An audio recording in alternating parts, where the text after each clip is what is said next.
Hi guys, it's a fall cleanup day, and as you can see, everything's looking a little brown and ready to go dormant. So what we're doing today, we're taking the loofah vines off, we're taking the morning glory vines off their supports, and that is always such a fun thing. I've gone ahead, particularly on the other side of the fence, and cut anything that might be tight with hoping that it'll all come off in one swoop. And we've had luck with the same thing with the morning glories. I've been up on the ladder cutting anything that's wrapped itself around that so I can just pull it one time. Also cutting off our asters, and the asters in this border from where the ladder is down, they will get to go into the compost. Anything past that area is going to get put in bags because, you know, it was been affected by the aphids, which are looking good right now. Everything looks good. I even just saw some little ladybugs over under the tree on my pulmonaria, which that's pretty cool. So then we're going to cut back. These are my perennial orchids. Yeah. So they're all yellow. They'll get cut back today, put on the compost, and everything I'm cutting back today will be cut down to about an inch. And so let's just get started. Also I brought my pots that had my marigolds because last week I got in here, and if you have a small compost pile like I do, you need to get it turned before winter. And I've cleaned mine all up and it looks so good. This is the pile that I had from early spring 2025. And so the end of October, I turned it all over. It looks good. This is the bottom part, you know, when you turn it over. So it's already started composting. And then that hasn't composted is underneath, and it'll compost through the winter a little slower. This doesn't get as hot, I think, as what other compost piles may. And that's why I'm not putting anything that has any kind of disease or fungus. I was reading about the mold, that black mold that's on the plants from the honeydew, from the excrement of the aphids. And they, you know, there's people on both sides of the fence. If your compost pile gets hot enough, it won't hurt anything, because look at all the stuff that falls on your garden anyway. But this year I'm paying attention to detail. Any leaf that I scrape up is going into a bag that was affected by that. But I want to show you something too before we get going on other stuff. If you've grown sweet potato vines, and you've seen, I'll put a picture up there how big my sweet potato vine gets. If you've never grown it before, you do get sweet potatoes. I just thought it'd be fun to show you. Look at this. Now, I've never eaten sweet potato, but somebody might. And, you know, anyhow, it's going to go in the compost. You know, I took this out of its pot, and I've got to chop it up. And today I'm going to chop the rest of my chrysanthemums. They're dead. You can see I'm not rushing it. And so I'll chop all of these up to go into my new compost pile, which I just started about a week ago. This is ready to use here. And I do use Espoma's organic compost starter. I've been doing that for 2 years now, and it makes a difference for a small pile like mine, particularly if you're consistent turning it every month. You know, when you're in there. I won't say that I'm always turning it. What do you think, Reg? No. But anyhow, so I've come through. I've cut it loose from its root right down here, and I'll dig that out. But I'm hoping, because it's so much fun if this works, that it'll come off of the fence.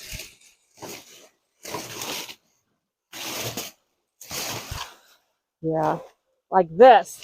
And I can pile it right here and chop it up into smaller pieces. Look at that. Well, we do have a gate. We do have a gate. Look at that. Yippee. So I will cut all this up into smaller pieces and let it compost in the compost. I'm going to ask a really stupid question, but how many plants was that? I mean, how many seeds? That were, I think, 2 seeds, and I had 2 plants, and only one really survived the whole thing. And wow. Yeah, look at that, Reg. So that'll get cut up in small pieces. And let's see if I can get that root out. There's the root. That's it right there. Yeah. I'll be darned. Pretty cool though, isn't that? It's so fun if you can get it all to cut off in one piece. The other thing, let's go over to the other vine, because this is what I love. It's like the end of season, pulling those dead vines off. It looks naked. I think it looks fun. It does feel good to get that cleaned off. So I've done the same thing over here. I was cutting off pieces that really had turned itself inside of my little chandelier. So I'm hoping that I can just pull it all off with my hat. Oh. I love it. Look at that. That's how easy it is to clean these up, because they just twine around everything. It's one, that was just one vine, or two. I think I had two of the morning glories. And there we go. A little final cleanup on that. In this area, I have gone ahead. Oops. Look at that. I love it. So what I've done, let me show you how I will do these. This is I'm all over the place this morning because I'm excited to get started on this. Why should today be any different? Why should today be a different owner? But these are the asters that were affected by that honeydew, and their leaves were getting black. I know there were aphids, so they're going to be put into these big black bags and disposed of with the garbage. Get them out of the garden like this. That'll go. Everything here. I want these to frost. Next week looks like we're going to drop down. We've had a couple light frosts, but I want these to frost just a little more to kill them back a little more. But here's that black soot stuff from the honeydew, the excrement of the aphids. Yuck. So those won't go into compost either. But my other, you can see that there isn't any black soot on these. These are my tall white garden phlox here. So I'm not going to cut those back till next week when it frosts a little harder. But over here, these asters are coming out. And they're done. And these are my perennial asters. Cut them back just by an inch. It's not hard. And then you can cut them up and put them in your compost if you want. That's going to be a mess. Yeah. So these will get cut back. These are the perennial orchids. And the same thing here. You get in here and you just cut those back at least an inch from the ground. These can go in my compost. Anything down in this side of the garden can go in the compost. They did not have any of the aphid problem.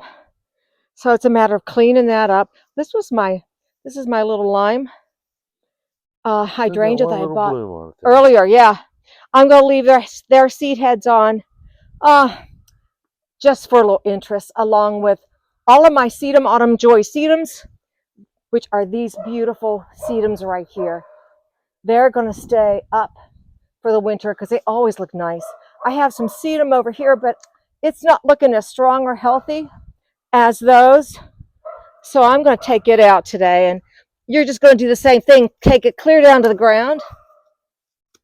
If it looks, this is a newer plant. I think that's part of it. And that can go into, maybe. I'm going to take extra caution. I'm not going to put this in the compost because of my apprehension about any mold, mildew. So that's what I'm going to do today. The perennial orchids, the asters. I'm going to leave my marigolds up because they still are blooming until probably next week. Moving on this, and what I'll do is I'll show you what it looks like when I'm done. It's been just getting those vines off was so fun. Try it, you'll like it. So Well, you can see I've cut back the asters, the perennial orchids, and then I walked over it here and saw that I had, some of the hostas needed to be cleaned off, and all of this material that you're looking at right here will go into the compost pile, and it will make good compost by the time next fall rolls around. So guys, once I bring everything into the compost pile, I cut any woody stems a little bit. I can do this because it's a small compost backyard area. And I like to get these woody stems cut back some. Makes it easier to decompose, quicker to decompose. The leaves will turn to smush as winter comes by, rain, wind, all of that stuff. Rain, wind, dark of night, frost. And then once I get a pile, once I finish with the tops of these perennial orchids, I will throw a handful, a cup, maybe half a cup. My hand's about a half a cup. Every layer that I add today, give it a nice little chop. And then I'm going to throw, like I said, a handful of compost starter. And I'm going to do probably a cup. And every layer, once I start into the loofah leaves and things, I'll get them on top, and then I will throw another little handful or two on top until I'm done with the asters last. So it's a simple process, but oh my gosh, look what you're left with. You know, this wonderful, rich soil. And this is like the best thing you can use in your garden. Decomposes, it's all your good stuff. So I'm going to carry on, and I'll keep showing you little snippets of where I am. So with this loofah vine, it's going to be real easy to chop up. I just start clipping, and it's just a matter of making small pieces when you have a small backyard compost pile like I had. So you just do that, layer it on top of layer, and I will continue to do that till it's all gone, and add, as I mentioned with the last one, once I get a pile of the loofah, like I'm getting right there, I will add the compost starter, and it will start to cook. Hey guys, it's Teresa. It's the wrap up after yesterday. We had some audio problem with the microphones and the video. So, hey, I got to clean up and get to show you that not only am I cleaned up, but the garden's cleaned up. That white vest was a mess when I'm done, but it's machine washable. Anyhow, it looks so good to have these things cut back. I can now see, spaces. I have some alliums I want to plant, and I know where they need to go. And it's so good to be cleaning things off. I did take out all of the marigolds. I started taking out everything that was in bloom. But as you can see, I did go through, I weeded, I cleaned up, and anything that had the black soot on it was in a bag and taken to the curb to be picked up. Everything else was just what I wanted. I kept walking through here, and in your own gardens, when you walk through your garden, you start cutting back more and more of the crocosimas. They were taken out with that beautiful red bloom on it. I found some hostas in the shady border that needed to be cleaned up. So it's so fun doing that this time of year. I think we all feel the same way. And so it was good. And all of those perennials that I cut back that didn't have any of the honeydew left on them, what I did is the heavier stems I cut back, and that went in the bag. And then, but I did put everything on the compost, which was so nice. Look at that, because it's so rewarding. This big vine, the loofah vine was amazing to pull it off the fence and to cut it up. What I've done in the compost, I made layer after layer. And you saw that I used the Espoma organic compost starter. I'm not sponsored by them, but every level from the loofah vine to the orchids, asters, marigolds, I cut them into pieces because I want my compost sooner than later. And it's a small little compost pile, but this is all good that I can use now. That's almost composted from, I started this last April, moving it over here. I mean, right there, adding stuff to it through the summer. And now this is my new one. And hopefully by, this time next year, it'll be turned over and I'll be using it too. So it's good to have a compost pile if you want to do that. Nothing with the black soot went in there. And so I'm like thrilled that I'm at this point in the garden. Now it's just a matter of planting that seems that some things that need to go to in the ground, or I'll put them in my compost pile and see how they do through the winter. And little by little, a little more rain, snow is in the forecast maybe next week. I'll take down my large white phlox, and that is going to be fun when you finally get it done. Then when you just relax and enjoy the winter, reading and eating and cooking. So that's it for today, cleanup. But we'll be back with planting some of those alliums, and I have other things that I can put in the garden too. So that was it. Great cleanup yesterday, and hope you were out in yours. Thanks for watching, guys. We'll see you the next time.